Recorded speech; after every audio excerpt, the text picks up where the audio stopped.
આપણો સૌનો જન્મ કોઈ વૃત્તિને અધીન પ્રભુએ કરાવડાવ્યો છે.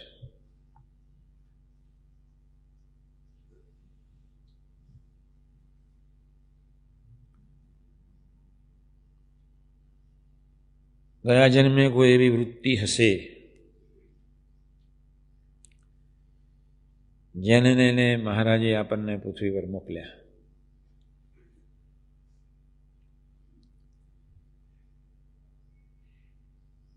આત્મીયતાની જે વાત સમજે છે એ વ્યક્તિ પૂર્વની કહેવાય, મહારાજના વખતની જ કહેવાય.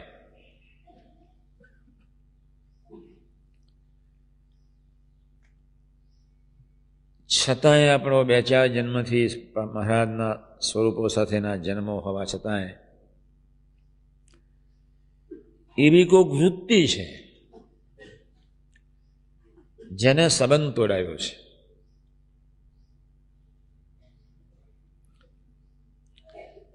નહીં તો પૃથ્વી પર આવવાનું હોય નહીં.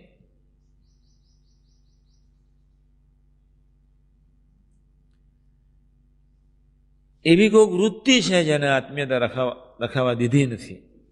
એવી કોઈ સમજણ છે, એવો કોઈ રાગ છે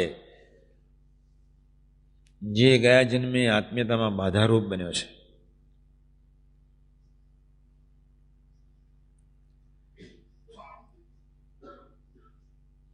મારે તમને આજે એ વાત એ કરવી છે કે તમે તમારા વૃત્તિ, સમજણ, રાગને ઓળખો. પહેલી વાત.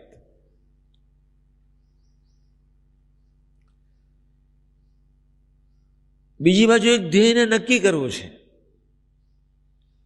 છેલ્લાનું 5, માલિક તેરી રજા રહે ઓર કેવળ તું હી તું રહે, ન મેં રહું ન મેરી આરઝુ રહે.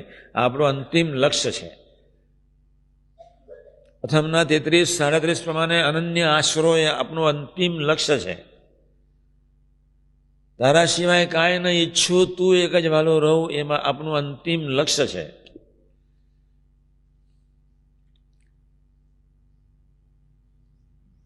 મહાત્મા જ્ઞાને છે નિશ્ચય કરીને તારા બળે જીવવું એ આપનું અંતિમ લક્ષ્ય છે.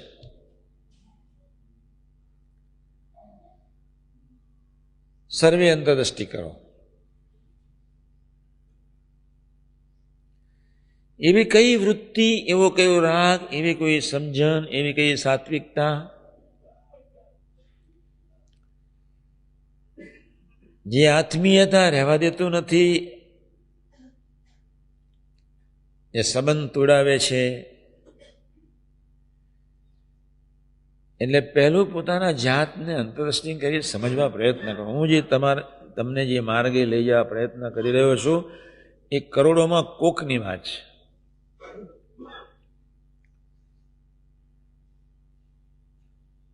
કરોડોમાં કોક આ માર્ગે ચાલે.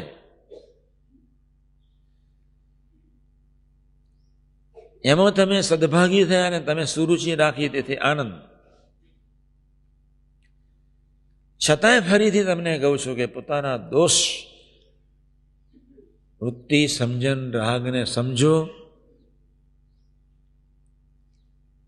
તમે અંતરદ્રષ્ટિ કરશો તો તમને ખ્યાલ આવશે કે આ વૃત્તિ, રાગ, સમજણ, સ્વભાવ, પ્રકૃતિ મને બાધારૂપ છે, જે મનુષ્યભાવ લેવડાવે છે, અભાવ લેવડાવે છે. અમને એક ખાનગી હત્યા કરીને આવ્યો. 2 ભાઈ છે, બંને પ્રીતિવાન છે, બંને નિષ્ઠાવાન છે, બંને સેવાભાવી છે.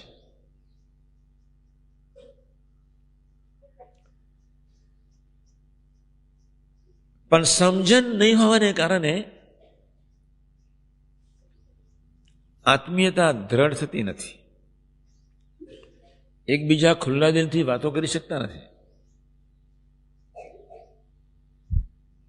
હમણાં મેં સવારે 8:30 વાગે ખાનગી કરી. બંને સેવાભાવી, બંને પ્રીતિવાન, બંને નિષ્ઠાર્થી,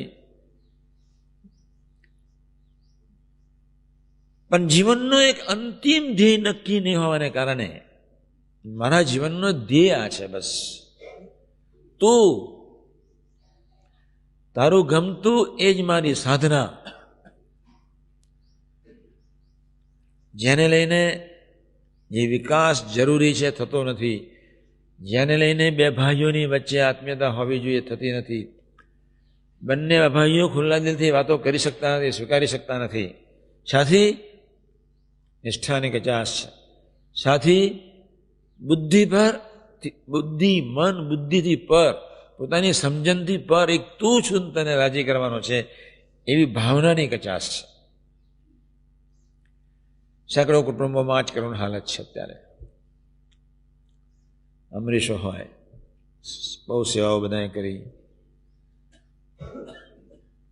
અનન્ય આશરે જીવવું એ કોક ચીજ જુદી છે. હું જ્યાં બેસું છું અનિલ દેશમાં, ત્યાં આગળ બંને બાજુ સામે ને આગળ ને પાછળ બંને અનંત આધાર છોડીને એક ભગવાનના આશરે જીવવો. પાછળ સૂત્ર છે, સામે સૂત્ર વાંચવા માટે લખ્યું છે, માલિક તેરી રજા રહે ઓર કેવળ તું હી તું રહે, ન મેં રહું ન મેરી આરઝુ રહે. આ એક અંતિમ લક્ષ્ય છે અને આ લક્ષ્યને બુદ્ધિથી પાર જીવમાં નક્કી કરવું પડે. મનને ખસેડવું પડે, બુદ્ધિને ખસેડવું પડે અને ત્યાં જીવમાં નક્કી કરવું પડે. આ રીતે જીવી લેવું છે. મન બુદ્ધિના મૂલ્યાંકનો, રાગો, સ્વભાવો, પ્રકૃતિ, દોષો અનંત હોય, પણ આ ડેસ્ટિનેશનને મૂવ ન કરી શકે એને નિષ્ઠા કહેવાય.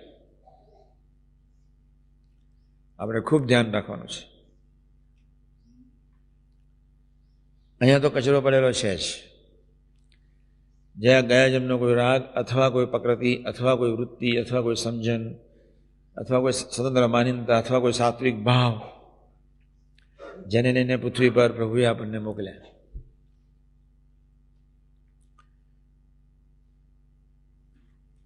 જેને લઈને સંબંધ તૂટ્યો ગયા જન્મે. પરમહંસોને સાત્વિકતા જ નડી, સાધનનું જાણપણું જ નડ્યું, સૌની આગવી સમજણ નડી. સમજણ એક જ તુહી. પ્રથમ 37, પ્રથમ 33 અનંત. ભગવાન મુક્તાન સામે મહારાજને પૂછ્યું, હે મહારાજ, ભગવાનના અનંત કલ્યાણકારી ગુણ પ્રાપ્ત સી રીતે થાય?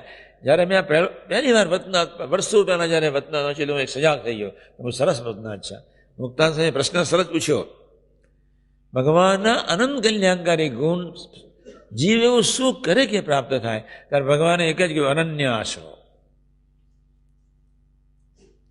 આપણે અનંત પ્રકારના આશાથી જીવતા હોઈએ છીએ, અનંત પ્રકારના રાગેથી જીવતા હોઈએ છીએ, અનંત પ્રકારના સ્વભાવથી, અનંત પ્રકારની સમજણથી આપણે જીવતા હોઈએ છીએ. ઓળખો બસ.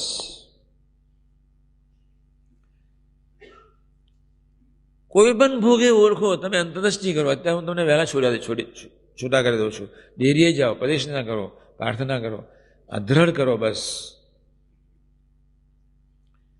કા દ્રઢ કરો નિજાત્માનમ બ્રહ્મરૂપમ. હું સ્થૂળે નહીં, હું સૂક્ષ્મે નહીં, હું કારણે નહીં. કા દ્રઢ કરો અહમ બ્રહ્માસ્મિ કૃષ્ણ છે દાસોમ. મારો અંતિમ ધ્યેય છે, બસ પકડો. આ દ્રઢ કરો. કોઈ આત્મીય બને કે ને બને, હે મહારાજ મને બનાવજો. નક્કી કરવું પડે, દ્રઢ કરવું પડે. તમે દ્રઢ નહીં કરો તો મારી કથાની કોઈ અસર નહીં થાય. આ તમે ખૂબ ધ્યાનથી વાત સાંભળજો. તમે તમારા જીવનમાં ધ્યેયને દ્રઢ નહીં કરી શકો તો હું ગમે તેટલી કથા કરીશ, ગમે તેટલી